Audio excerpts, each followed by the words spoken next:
That's our guest. We're calling Erik Stephen to be our guest. Yeah, just proper intro. Hey, Erik, how's it going, buddy? Hey, how are you doing? Good. This is Serial and JC. How are you?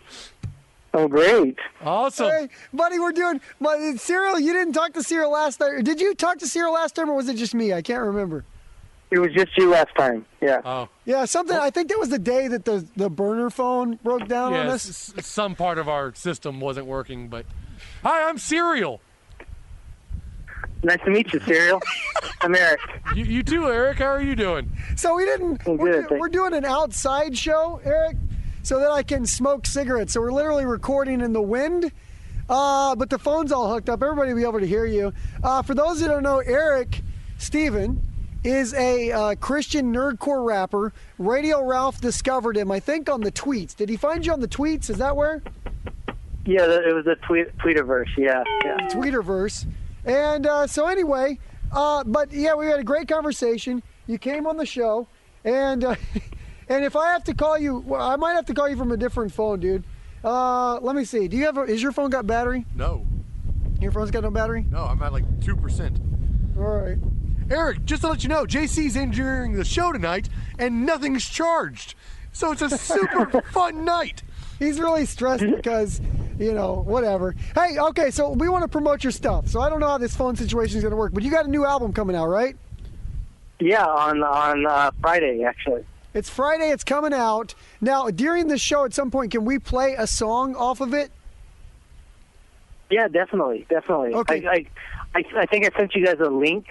I sent Ralph a link to download the album, an advanced copy of it. Oh, right. And so you feel free to play any. Is there song off of one that. in particular you're super proud of, or that really has like some meaning at this time? I really like All Things. It's called All Things. It's based around my favorite Bible verse, Philippians 4:13. It says, "I can do all things through Christ who strengthens me." And so I just I based this song around that. I really like that song. Not Your Rapper's Rapper is fun. It's got my boy High Tide on it, and also Glasses the MC from the Just His League, another nerdcore group in North Carolina. How many other? I just burned myself. How many other guys like you are there out there? We were talking about it last time, but there's only like 2 or 3, right? Yeah, I'm starting to find more. They're starting to come out of the woodwork now. Doing a little research, finding people. So yeah. Well, nerdcore is still on the up and ups. It's still a growing genre that is slowly being discovered by the masses. Correct? Yeah, I actually I got to meet MC Lars and Mega Ran the other night. That was pretty fun. Yeah, we had Mega Ran on the show before. He's a cool guy. Yeah, he's way cool. He was way cool. And I was wearing a Mega Man shirt, and so that's what. Did you go see a show of theirs, or did you do a show with them, or what? No, yeah, I saw them. I saw them in concert. They were here.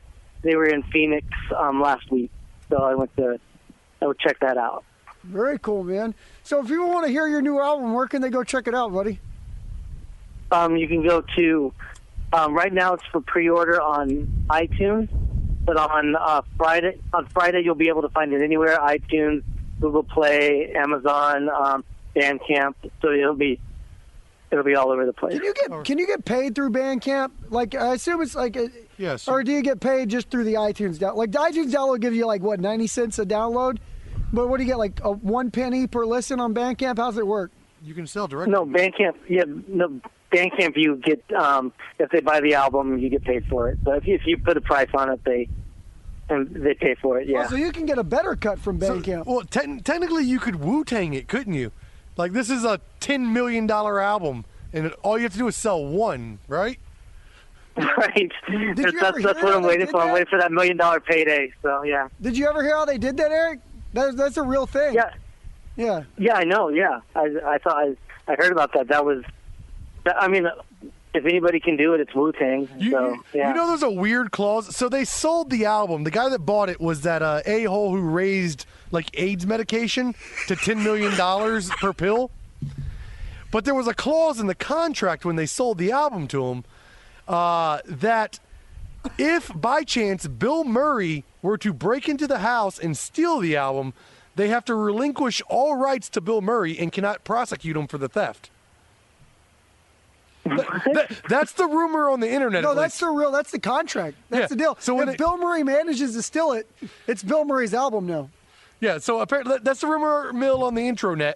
But apparently, yeah, there's a clause in the contract that Bill Murray may break into your house and steal the only copy of that Wu-Tang album. Well, I hear that Bill Murray's a big Wu fan, so that's how it goes down sometimes. I can only name like three members of Wu-Tang. Sometimes. Oh, wait. Sometimes Bill Murray just comes breaking through your house, stealing like some old Wu-Tang albums you have. Is a common occurrence. It's possible. It happens. It happens. I can't tell you the number. I can't tell you the number of times Bill Murray stole my Wu-Tang collection, So. He stole your Wu-Tang collection. Steve Zissou just got up in my house tonight and got Eric, my Wu-Tang. Eric, so people can go download it on iTunes. Is it a full album? You got like 10 songs, 12 songs, 6 songs? What'd you do? There's 10 songs on the album. Yeah, so it's pretty good. It's a pretty nice amount of songs there. Just wanted to go with 10 this time. I did make a bonus song also, but that was exclusively for people that pre-ordered the album. So. Did you do any rap songs about wrestlers? Wrestlers. I do reference wrestlers on this one. I don't have any that are like dedicated. Yeah, you don't have a Macho Man specific song. No. I am hereby requesting though, because he's my favorite of the guys in the past. If you could please do a Coco Beware song at some point in the future, I'd really appreciate that. Yeah. Oh, I'm actually writing a song right now called "Hustle, Loyalty, and Respect." About John Cena, basically. Maybe I'll throw that in there. I think you could do a little "Fly Like an Eagle." It's the Coco Beware song or something like that. Definitely switch gears a little bit. So yeah. Serial's got secondhand embarrassment over that one. What do you want to ask the guy? Because I want to tell him. I was going to see, so are you a rapper? Because I'm not familiar with the previous interview. He's a nerdcore. He's a Christian nerdcore rapper. Oh, I know that part. But do you produce your own music? Are you also the artist behind the beats and everything about it? Oh, that's a good question. Yeah, you do the beats? Oh no, I buy my beats from different producers. Okay. Where do you get online, or do you have people that you're like buddies with or something? Both. Okay. Yeah, it is easier and less time consuming to just buy them from people online, But every once in a while we like to get creative and just make stuff in the studio. Where do you go to get some good beats, man? If me and Cyril wanted to lay down some beats, where do you go get some good ones? Is there a website or something? There's Joey Cutlass. He does a lot of great stuff. Do you have to buy them custom, or there's some preloaded where you can just rip them, pay them for an MP3, and call it a day? Yeah. There's all sorts of things. You can say, "Hey, I want to do a custom beat," and then they'll give you a quote, or you can do the stuff that he already has on, and he has different leasing options and stuff like that. What do you usually do? Usually just buy from the store, or do you get the custom tattoo? No, I'll get the. I'll just go buy from the store, just download. But I usually buy the track out, so that way I can adjust the beat the way I want it. Take out certain parts and stuff, and you're getting the full you get production. The elements. Yeah, that's pretty cool. That'd be fun to do. Now, on the other hand, on the post side, are you sending? Are you mastering and producing that end of it, or is that also out of house? Yeah, I send that out to because my sound engineer, he does all the mixing, and then we send it out to a company called Lander to do the mastering. Oh, right on. Yeah, because I'll tell you what, we dabble in our own music exploration, but we do it all in house, from beats to mastering, and that's a lot slower, tedious process for the two of us. Well, I got an album I want to do. Here's my idea, right? You tell me what you think about it. I want to tell you this idea before we lose you, Eric. So, my idea, you do nerdcore, and you do a subgenre of nerdcore, Christian nerdcore. I want to invent a style of music. I want to invent a subgenre of nerdcore called Sandler Core, okay? And I want to do all songs only about Adam Sandler movies. That's like one album. That's all I want to do. The dude's got 400 movies coming out on Netflix next year. No. I'm just gonna do. You want to do a concept album? I want to do Sandler. I want to start a new genre of nothing but music about Adam Sandler. Like you could have a "You Could Do It" song. You can have a Zohan song. You can have a Hotel Transylvania song if you really want to get out there. Named half the album. So then would the song get progressively worse then? As it went on. hey, hold on a minute. You're talking about the modern William Shakespeare, sir. You watch out what you say about the great Adam Sandler. I'm waiting. I know the date. April 14th is when the next Adam Sandler movie comes out on Netflix. And I've got like a calendar like it's Christmas. And I cross it out every day. And I'm like one day closer to my new Sandler fix. I love that, man. Progressively worse. You, sir, that's a sacrilege, what you just said. I think that's the word you were looking for. Is correct. He's correct. So you're gonna defend Jack and Jill then? No, don't Al Pacino's greatest performance ever? Am I going to defend the greatest Al Pacino performance of all time? Yes, I will I will defend that. Also, he saved Katie Holmes from Scientology with that movie. So there's like a bonus points. Well, what? Wasn't Katie Holmes the wife in that? Wasn't Katie Holmes she was. Yeah. I think Adam Sandler was. No, Adam Sandler was the sister. He was Jack and the sister. But how Jill. did it save her from Katie Holmes, Scientology? That was her first post-Scientology movie, man. He rescued her from the hole that Tom Cruise had her buried in and gave her a career again. Just listen to me. I'm telling you right now. Come do the film, and I'll protect you from all the Scientologists. A whoopity-doo! A squoopity-dwoopity-boopity! It saved her. Jack and Jill saved Katie Holmes from Scientology, is what you're telling me. So that's bonus points. Jack and Jill saved Katie Holmes from a cult, and Al Pacino's greatest performance of all time. So yes, I actually will defend Jack and Jill. Okay, here's the question, Eric. Everybody can make fun of it and say it's a bad movie. Tell me you didn't laugh in Jack and Jill. At times, maybe you were embarrassed that you were laughing. I didn't laugh. I can agree with you. We were. I scoffed. I will tell you, I scoffed. I was sitting there. I was sad. I wanted to leave. No, don't get me wrong. I love a lot of Adam Sandler's movies. That one was not. And even the Al Pacino scenes didn't make you laugh? Pacino. No. Okay. So here's what about the Ridiculous Six or whatever the hell that was called? Yeah, Ridiculous. Because that is also a point of contention in our Adam Sandler fandom. I haven't seen that one. That was on Netflix, right? Yeah, Netflix exclusive. That was That was the first of Adam Sandler's Netflix career. What do you call it? Where it's a new phase of your career? His period, like a blue period. That's during his Netflix period. Not his death period, his Netflix period. Oh, yeah, okay. Yeah, it's so good. His Netflix period has so far, he's been 2 for 2, in my opinion. About to go 3 for 3. I actually think the only movie... 1 for 2, and The Cobbler was kick-ass. The Cobbler was good. I will say that. Everybody hates on The Cobbler. Cobbler was good. Let me think real quick. Try on another Adam Sandler. Like, the only one, I'm telling you, the only Adam Sandler movie I didn't like was Click. I'll say you didn't like Click? That seems right up your alley. No, because it wasn't about the comedy. It was about watching the guy learn a lesson. Right? It wasn't Click. I figured you would have cried yourself into a happy little place. Click had too much message for an Adam Sandler movie. I like my Adam Sandler movies with less message. I feel like you're being judgmental now. Well, I'm just telling you. Judge not. Okay, so let's remove all our Adam Sandler. What do you think of the idea of Sandler Core? Do you think it has a future? Do you think it could catch on? I'm sorry, I didn't hear you. Yeah, what do you think of my idea of Sandler Core music? Do you think that's could that catch on? Could that be the next big subgenre? Is there of enough music? people to support a new genre of only Adam Sandler related music? I wouldn't be surprised. I would not be surprised. There's a niche for everybody. So. Okay, so that is the question, because we're constantly trying to as podcasters, as radio people, we're trying to constantly like broaden our audience base. But at the same time, in the world of podcasting now, you have to be so niche to grab an audience. Otherwise, you get lost in the ether of what is available. Is there a point where you can niche yourself out of existence?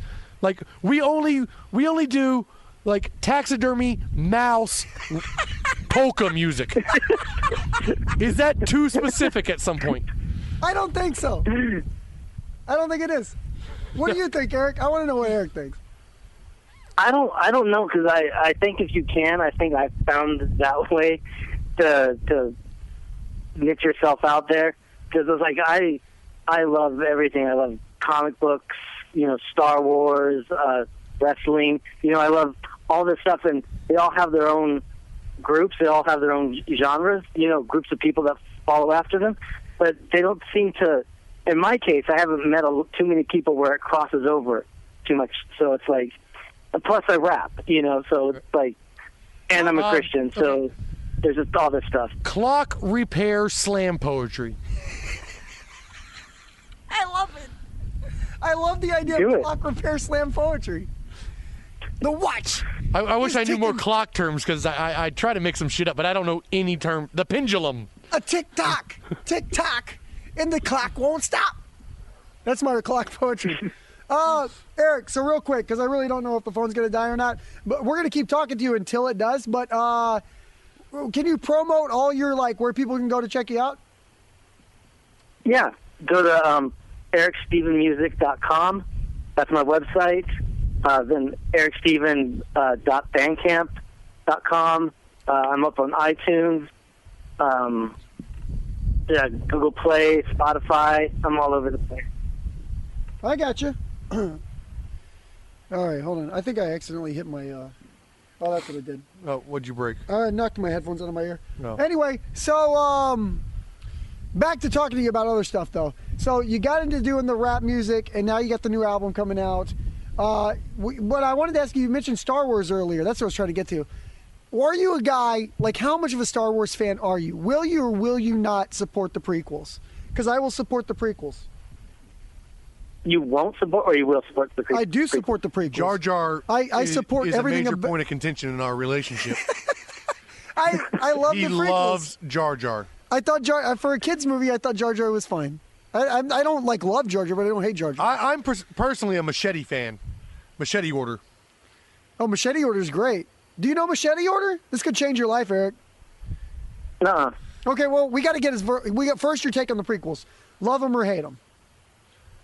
I was not a fan of the prequels. I liked episode 3, all right.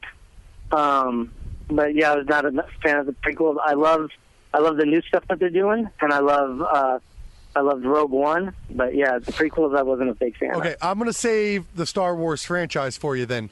With it's not my own personal invention, but there's a thing online some guy came up with called Machete Order. So essentially, you're looking at, I guess it would be by the new numbers, episode 4, then 5, then you flash back to 2 and 3, then you do episode 6, 7. And you throw the Phantom Menace away. Yeah, you burn 1 like it never happened. Episode 1, it didn't exist. So the reason is, here's the idea behind it. You watch Star Wars and The Empire Strikes Back first, because then it doesn't spoil one of the greatest twists in movie history, that Darth Vader's Luke's dad, right? That's a great twist. Spoiler warning. Oh, yeah, spoilers. So you don't ruin the twist. Then as soon as you find out that Darth Vader's Luke's father, you watch episode 2 and 3 so you can find out how Darth Vader became Darth Vader. Then you watch Return of the Jedi, so it kind of surmises that story arc, and then you roll right into 7. And technically now with Rogue One, I would think you throw Rogue One on the front. I haven't seen Rogue One, so I can't tell you what's in it. Rogue One's kind of a prequel to the Star Wars. Well, yeah, I know the gist 4. of it. It's how we got the plans. Yeah. I just don't know where that would fit in the Machete Order, and I don't know the little intricacies of it because I'm waiting till next Tuesday to see it. And technically, because they call it a standalone film, you could just scrap it from the order altogether. But truthfully, in my viewpoint, like the Christmas movie.